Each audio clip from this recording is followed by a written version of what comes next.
Children, today we are starting optical instruments.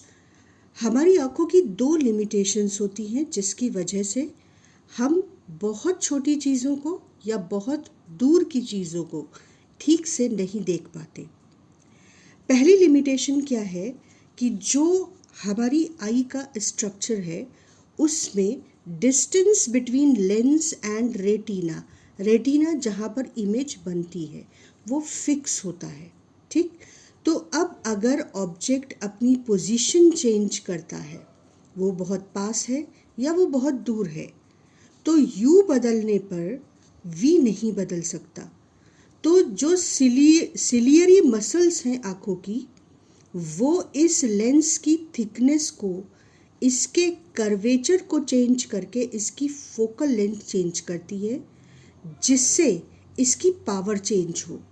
और चाहे object पास में रखा हो चाहे ऑब्जेक्ट बहुत दूर में रखा हो, ये लेंस उन रेस को जो आ रही हैं ऑब्जेक्ट से कन्वर्ज करके रेटिना पर ही फोकस कर पाए। तो वी अगर फिक्स है तो सिलियरी मसल्स इसकी कर्वेचर को चेंज करती हैं और उसके थ्रू इस लेंस की फोकल लेंथ को चेंज करती हैं और उसके थ्रू इस लेंस की कन्वर्जिंग पावर को चेंज करती हैं। ठीक, ये हमारी आईज की पहली लिमिटेशन है और इस पॉइंट को हम शॉर्ट में यहाँ पे नोट कर लेते हैं। ठीक है, so if object is close to eye, we need more power to converge the rays at the retina because V is fixed. And more power means focal length should be less. तो power ज़्यादा है इसलिए focal length को reduce करने के लिए ciliary muscles pressure डालती हैं लेंस पर और उसे थिक कर देती हैं। थिक करने से ये जो कर्वेचर है ये इस तरीके से रिड्यूस होता है कि जो रेडियस ऑफ कर्वेचर है वो डिक्रीज कर जाता है। अगर आप कर्वेचर को बड़ा रखेंगे इस तरीके से, लेस कर्व्ड सरफेस होगी तो जो उसका रेडियस ऑफ कर्वेचर है वो बड़ा होगा। अगर मोर कर्व्ड सरफेस होगी तो जो रेडियस ऑफ कर्वेचर है वो छोटा होगा। तो अगर फोकल लेंथ रिड्यूस करनी है तो रेडियस ऑफ कर्वेचर को भी रिड्यूस करना होगा, क्योंकि फोकल लेंथ और रेडियस ऑफ कर्वेचर इस रिलेशन से कनेक्टेड होते हैं और हमें पता है कि ये बाईफोकल लेंस है। ठीक है, तो ये एक्चुअली यहाँ पर 2/r आ जाएगा जब आप साइन के साथ इन दोनों सरफेसेस की रेडियस ऑफ कर्वेचर को रखेंगे। ये हम पिछले क्लासेस में बहुत सारे न्यूमेरिकल्स कर चुके हैं। तो अब आपने फोकल लेंथ को रिड्यूस करने के लिए रेडियस ऑफ कर्वेचर को भी रिड्यूस किया और रेडियस ऑफ कर्वेचर को रिड्यूस करने के लिए सिलियरी मसल्स को प्रेशर डालना पड़ा लेंस पर और उस स्टेट में सिलियरी मसल्स स्ट्रेस्ड पोजीशन पर होती हैं। तो इसीलिए जब कभी हम बहुत पास की चीज़ को देखते हैं तो आपको अपनी आँखों पर स्ट्रेस फील होता है, क्योंकि सिलियरी मसल्स आपकी लेंस को थिक करे हुए हैं उस पर प्रेशर डालकर और वो खुद भी एक अनकंफर्टेबल पोजीशन में है। तो ये पॉइंट्स हमने फटाफट नोट कर लिए जो हमको आगे अभी एनालिसिस में काम आने हैं। लेकिन अगर ऑब्जेक्ट आँखों से बहुत दूर है तो कम पावर चाहिए रेस को रेटिना पर कन्वर्ज करने के लिए। तो अगर कम पावर चाहिए इसका मतलब फोकल लेंथ ज़्यादा होनी चाहिए। फोकल लेंथ ज़्यादा होनी चाहिए इसका मतलब रेडियस ऑफ कर्वेचर भी ज़्यादा होना चाहिए और रेडियस ऑफ कर्वेचर ज़्यादा होना चाहिए मतलब लेंस की सरफेस का जो कर्वेचर है वो ज़्यादा कर्व ना होकर इस तरीके से लेस कर्व्ड होगा, तब रेडियस ऑफ कर्वेचर बढ़ जाएगी। ठीक, ये छोटी रेडियस ऑफ कर्वेचर का सरफेस, ये बड़ी रेडियस ऑफ कर्वेचर का सरफेस। और अगर सरफेस प्लेन हो तो रेडियस ऑफ कर्वेचर इनफाइनाइट हो जाता है। ये पॉइंट्स हमें क्लियर होने चाहिए। तो सिलेरी मसल्स को खुद को एडजस्ट करके और लेंस की थिकनेस को कम करना पड़ता है अगर हम किसी दूर की चीज़ को देख रहे होते हैं और हमारे लेंस को उन रेज को रेटिना पर फोकस करना है। तो हमको ज़्यादा फोकल लेंथ और ज़्यादा कर्वेचर वाला लेंस, ज़्यादा रेडियस ऑफ कर्वेचर वाला लेंस चाहिए रहता है, यानी ये कर्व कम हो जाए, रेडियस ऑफ कर्वेचर तो बढ़ जाएगा। ठीक है, तो अब लार्ज फोकल लेंथ मतलब लार्ज रेडियस मतलब थिन लेंस, और इस स्टेट में सिलेरी मसल्स क्या होती हैं, रिलैक्स्ड होती हैं। इसीलिए जब कभी हम ऑप्टिकल इंस्ट्रूमेंट्स का मैग्नीफिकेशन कैलकुलेट करेंगे तो हमेशा दो सिचुएशंस में कैलकुलेट करेंगे, when eyes are stressed and when eyes are relaxed.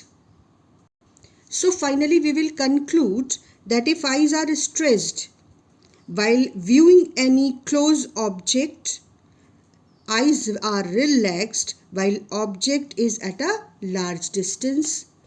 But you can understand that there is limit up to which ciliary muscles can reduce the radius of curvature of the eye lens. So, in order to converge the rays coming from nearby object, the ciliary muscles can reduce up to a particular focal length of the lens of eye. तो ciliary muscles की limitation की वजह से हमारी eye lens की जो minimum focal length है वो एक पर्टिकुलर वैल्यू से ज़्यादा कम नहीं हो सकती, और इसी वजह से हम आईज के बहुत क्लोज ऑब्जेक्ट को डिस्टिंक्टली देख नहीं पाते हैं। तो ऑब्वियसली हमारे पास एक मिनिमम डिस्टेंस आ जाती है, एक लिमिटेशन आ जाती है कि उससे पास अगर कोई ऑब्जेक्ट रखा है तो हम उसको डिस्टिंक्टली देख नहीं पाएंगे। So that minimum distance up to which we can see an object distinctly with our eyes is called minimum distance, near point, least distance of distinct vision. तीन नामों से इसको हम बुलाते हैं और इसको हम कैपिटल D से रिप्रेजेंट करते हैं। तो ये पॉइंट बोर्ड में least distance of distinct vision कई बार पूछा गया है, ये डेफिनेशन हम नोट करेंगे। For an average healthy eye, this distance, capital D, least distance of distinct vision is 25 centimetre, और न्यूमेरिकल्स में हम इस वैल्यू को 25 सेंटीमीटर ही रखेंगे। इसके अलावा एक फार पॉइंट भी डिफाइन होता है आँखों के लिए, maximum distance of an object to see it clearly, और एक नॉर्मल हेल्दी आई के लिए infinite distance is that distance up to which we can see. हालांकि बहुत दूर की चीज़ को हम नॉर्मली अपनी जो प्रैक्टिकली जो आईज़ की कंडीशंस हैं उसमें ठीक से देख नहीं पाते हैं।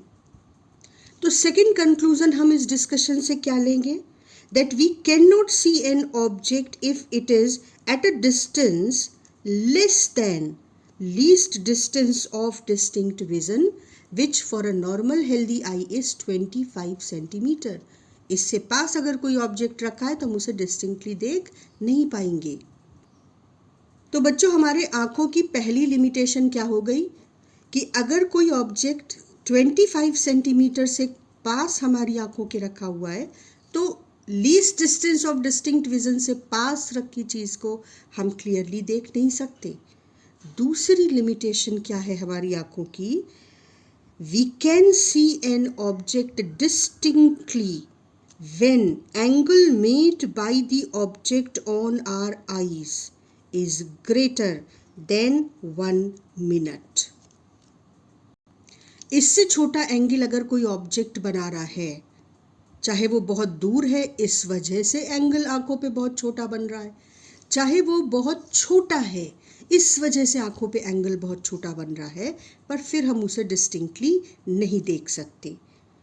तो angle made by any object on our eye, ये कैसे चेंज होता है, it increases when object comes closer to our eyes.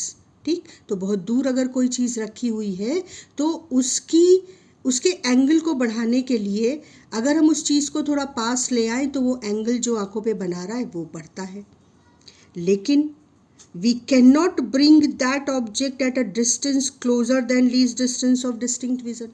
ये लिमिटेशन ऑलरेडी हम समझ के आ रहे हैं कि भाई इससे पास में अगर कोई ऑब्जेक्ट आ जाए तो एंगल तो बढ़ जाएगा, लेकिन इससे पास आ जाने के बाद उस ऑब्जेक्ट को हम वैसे ही देख नहीं पाएंगे। तो अब ये एक ही ऑब्जेक्ट को देखो, हमने जब इतनी दूर रखा हुआ है तो ये जो एंगल बना रहा है वो सबको दिख रहा होगा कि कितना छोटा बन रहा है। इसी ऑब्जेक्ट को जब हम बहुत पास ले आए आँखों के, तो अब जो एंगल बन रहा है वो बड़ा बन रहा है। तो जो एंगल पास में है θ2, वो जो दूर में वही ऑब्जेक्ट रखा हुआ है θ1 बना रहा है आँखों पर, उससे बड़ा बन रहा है। तो हमें ये चीज़ बड़ी दिखेगी जबकि ऑब्जेक्ट उतना ही बड़ा है। केवल क्या चेंज आ रहा है कि यहाँ पर जो angle subtended by the object है वो कम है, तो ये चीज़ हमें छोटी दिख रही है। इसीलिए दूर की चीज़ हमको छोटी दिखती है, जैसे सन है ना, प्लैनेट्स। और जो ऑब्जेक्ट पास होता है वो क्योंकि बड़ा एंगल आंखों पे सबटेंड करता है तो वो हमें बड़ा दिखता है। लेकिन ऑब्जेक्ट बहुत छोटा है तो भी वो एंगल छोटा बनाएगा, और ऑब्जेक्ट बहुत दूर है तो भी वो एंगल छोटा बनाएगा, और हमारी आंखें उसे डिस्टिंक्टली जब नहीं देख पाएंगी, then role of optical instrument comes into the picture. So when these two conditions are there, angle made by the object is very small, we need an optical instrument to view that object distinctly. So first optical instrument from which we will start is simple microscope, right? Simple microscope is a simple convex lens, and to observe any object which is very small, we place a convex lens very close to that object, and convex lens makes the image of that object which is small magnified। कितना पास में रखना चाहिए lens को? Lens की focal length से कम distance पर या focal length पर, यानी फोकस पर। तो अगर आप ऑब्जेक्ट को लेंस की फोकल लेंथ से कम डिस्टेंस पर रखेंगे तो लेंस कैसे मैग्नीफाई करता है ये हम लोग पिछले क्लासेस में पढ़ के आ रहे हैं। जब ऑब्जेक्ट को हम लेंस की फोकस और लेंस के बीच में रख देते हैं तो उसकी वर्चुअल मैग्नीफाइड इमेज ऑब्जेक्ट की साइड में ही पीछे बनती है, और उस ऑब्जेक्ट की साइज क्योंकि मैग्नीफाई हो गई तो देखो आंखों पर जो एंगल वो सबटेंड कर रहा है वो बढ़ गया। तो अब ये कंपैरिजन कैसे होगा कि एंगल जो सबटेंड कर रहा है वो बढ़ गया? हम सेम ऑब्जेक्ट को least distance of distinct image पे रखकर उसे देखने की कोशिश करें तो विदाउट एनी इंस्ट्रूमेंट वो जो एंगल सबटेंड कर रहा है, अगर हम उसको बोले अल्फा, तो अगर हम इस ऑब्जेक्ट को ठीक से नहीं देख पा रहे हैं इसका मतलब ये एंगल छोटा बन रहा है।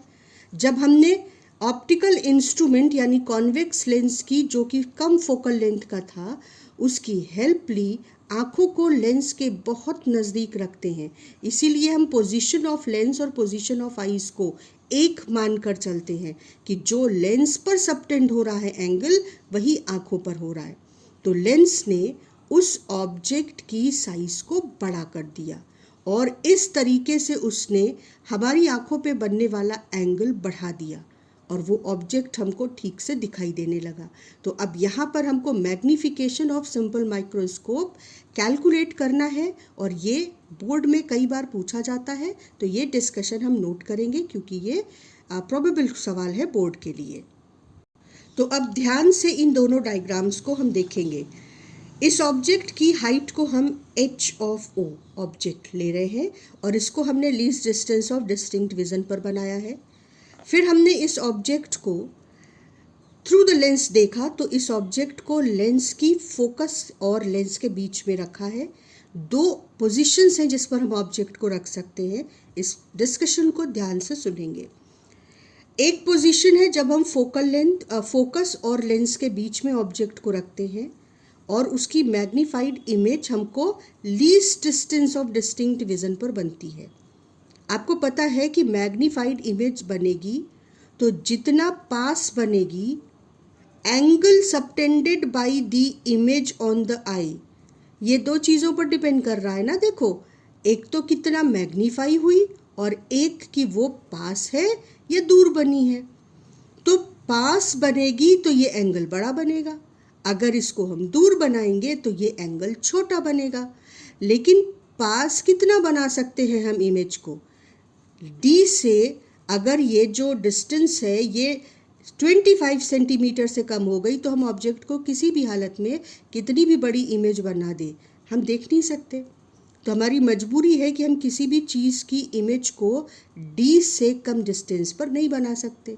इसका मतलब कि कोई इमेज कितनी कम डिस्टेंस पर बन सकती है हमारी आंखों की? 25 सेंटीमीटर पर बन सकती है, उससे कम डिस्टेंस पर हम उसे देख नहीं पाएंगे। तो ऑब्जेक्ट का साइज भी बड़ा हो और वो पास भी रखी हो तो ही मैक्सिमम एंगल सबटेंड हो पाएगा। तो ऑब्जेक्ट का साइज लेंस की फोकल लेंथ पर डिपेंड करता है कि कितना बड़ा बनेगा। अभी हम देखेंगे मैग्नीफिकेशन किन फैक्टर्स पर डिपेंड करता है। और ऑब्जेक्ट की पोजीशन, जो इमेज की पोजीशन है, ऑब्जेक्ट का साइज नहीं बेटा, इमेज का साइज, और इमेज की पोजीशन 25 सेंटीमीटर से कम हो नहीं सकती। तो हमने कहा कि 25 सेंटीमीटर पर ही जबकि ऑब्जेक्ट रखा था और हम उसे नहीं देख पा रहे थे, 25 सेंटीमीटर पर ही लेंस ने जो मैग्नीफाइड इमेज बनाई है, अगर हम उसे देख पा रहे हैं तो कितना मैग्नीफाई हो गया है ये इमेज, ये जानने के लिए हम इसके एंगल को आंखों पर कितना बड़ा बन रहा है वो मेज़र करेंगे। और फिर हम कहेंगे कि magnification is equal to angle made by image on the eye upon angle made by object on the eye. ठीक है, और जितना बड़ा एंगल बना उतना ही ज़्यादा मैग्नीफिकेशन हुआ, तो बीटा अपॉन अल्फा। अब हमको पता है कि ये डिस्टेंसेस भी बहुत छोटी हैं और ये ऑब्जेक्ट भी बहुत छोटा है। तो जो एंगल्स बन रहे हैं डिस्कशन में वो सब भी तो बहुत छोटे हैं।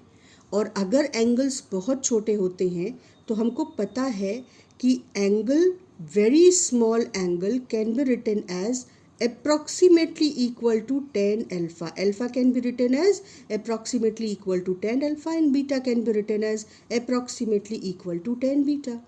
तो अब इस ट्राइंगल से tan alpha की वैल्यू निकालते हैं, perpendicular upon base, that is h naught upon d। और tan बीटा की जो वैल्यू है वो दो ट्राइंगल से निकाल सकते हैं, एक इस छोटे वाले से और दूसरा इस बड़े वाले से।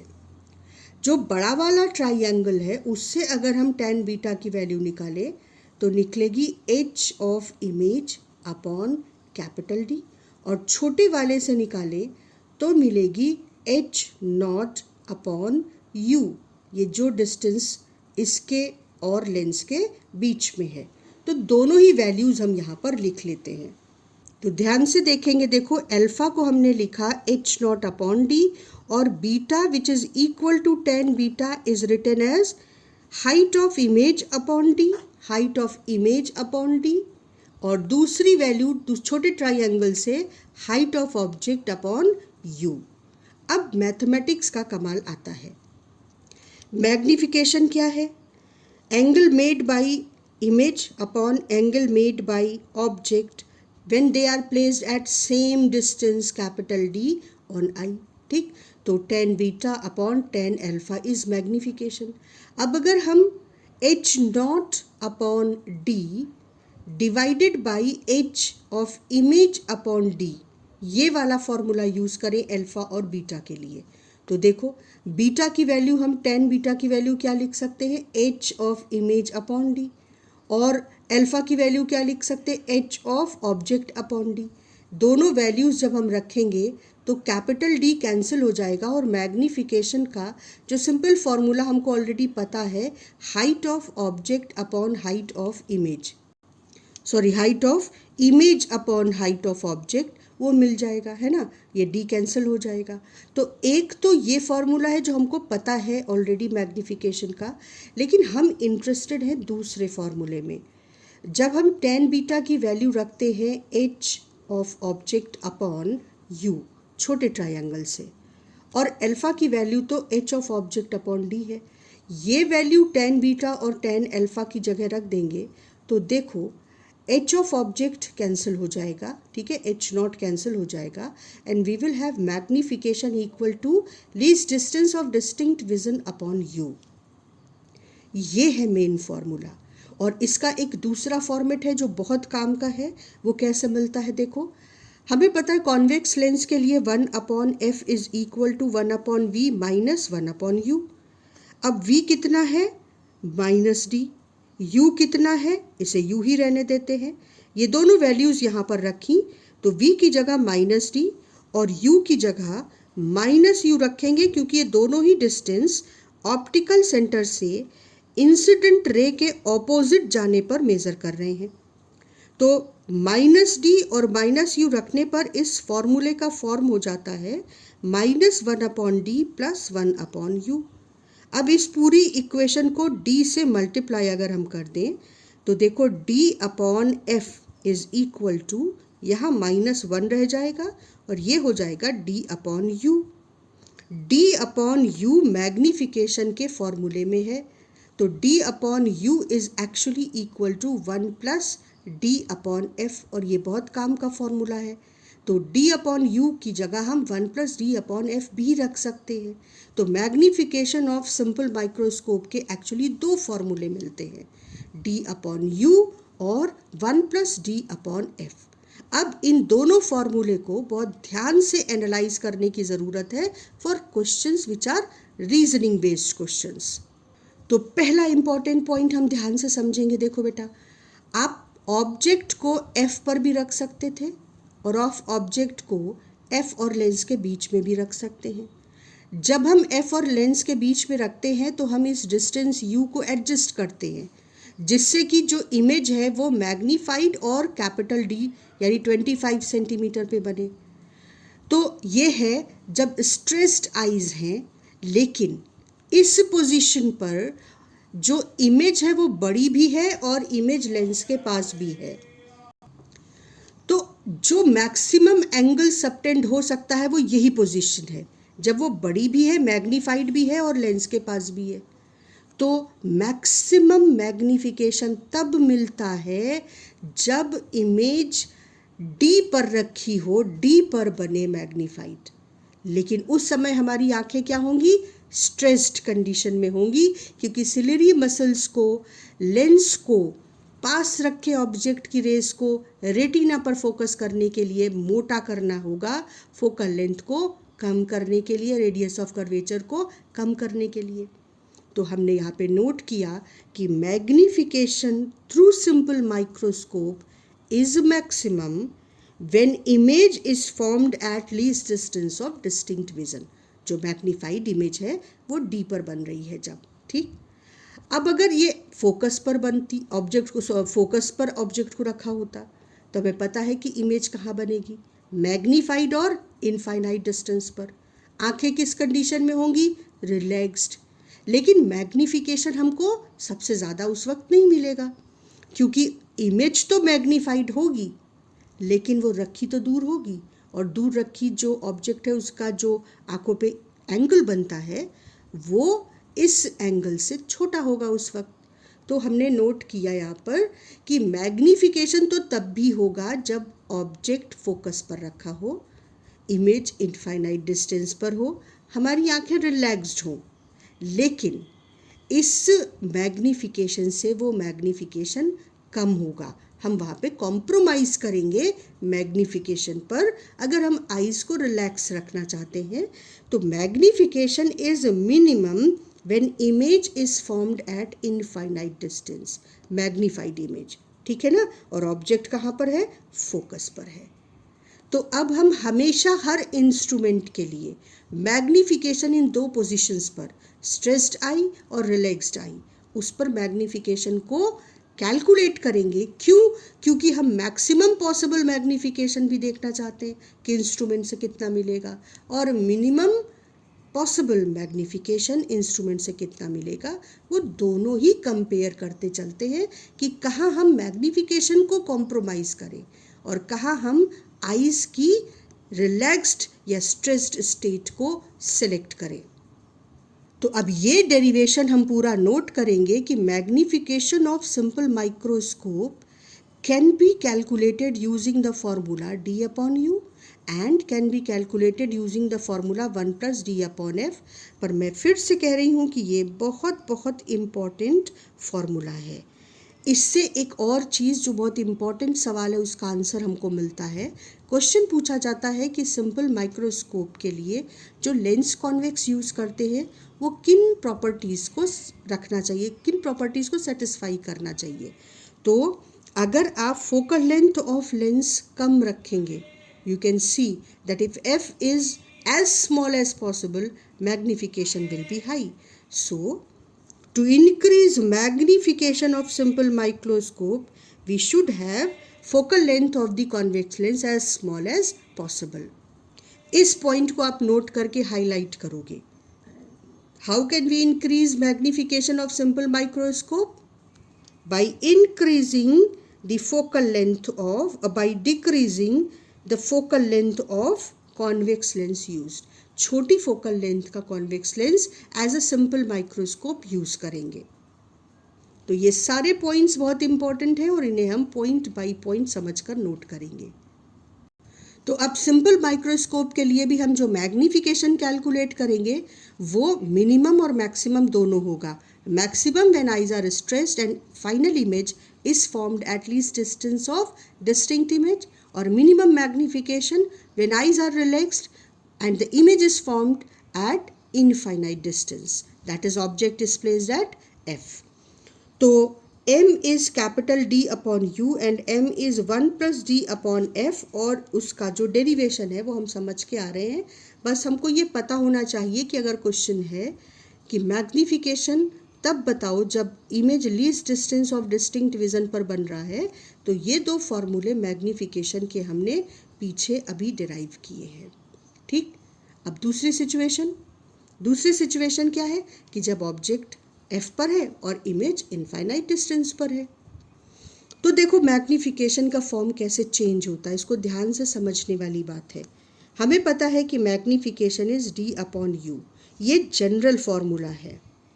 ठीक, तो ऑब्जेक्ट की इमेज कहाँ बन रही है? इनफाइनाइट डिस्टेंस पर, यानी v कहाँ पर है?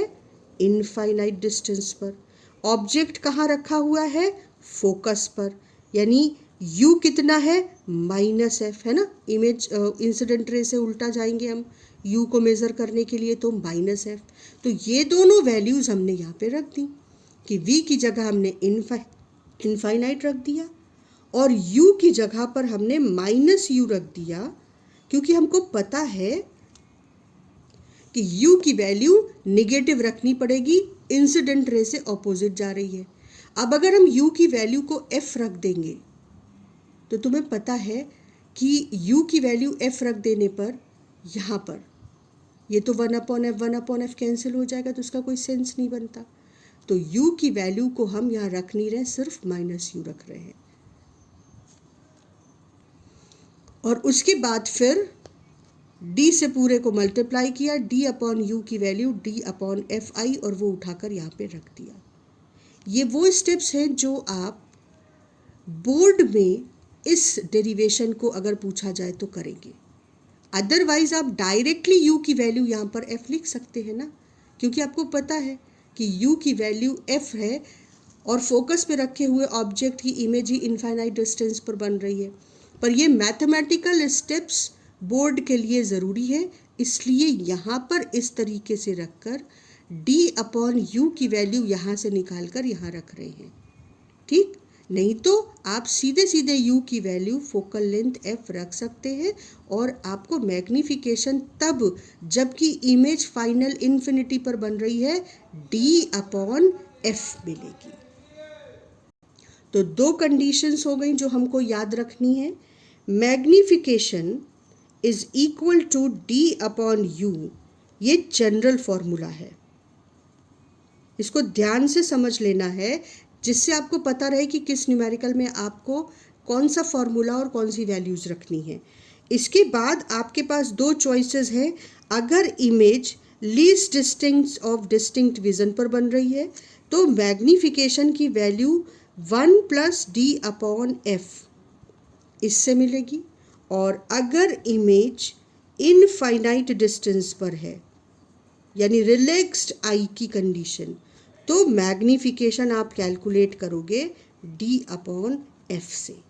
ये दो इम्पॉर्टेंट पॉइंट्स हैं, इनको नोट करोगे कि magnification of simple microscope is D upon you, लेकिन डी अपॉन यू से आपको ये फॉर्मूला मिलता है कब? तब जब फाइनल इमेज कैपिटल डी पर हो। आप ध्यान से देखो, हमने उस डायग्राम को यूज़ किया है इसे कैलकुलेट करने के लिए जब फाइनल इमेज कैपिटल डी पर बन रही है। तो जब कैपिटल डी पर बनेगी स्ट्रेस्ड आई की सिचुएशन में मैग्नीफिकेशन ये, और रिलैक्स्ड आई की सिचुएशन में मैग्नीफिकेशन का ये फॉर्मूला हम यूज़ करेंगे।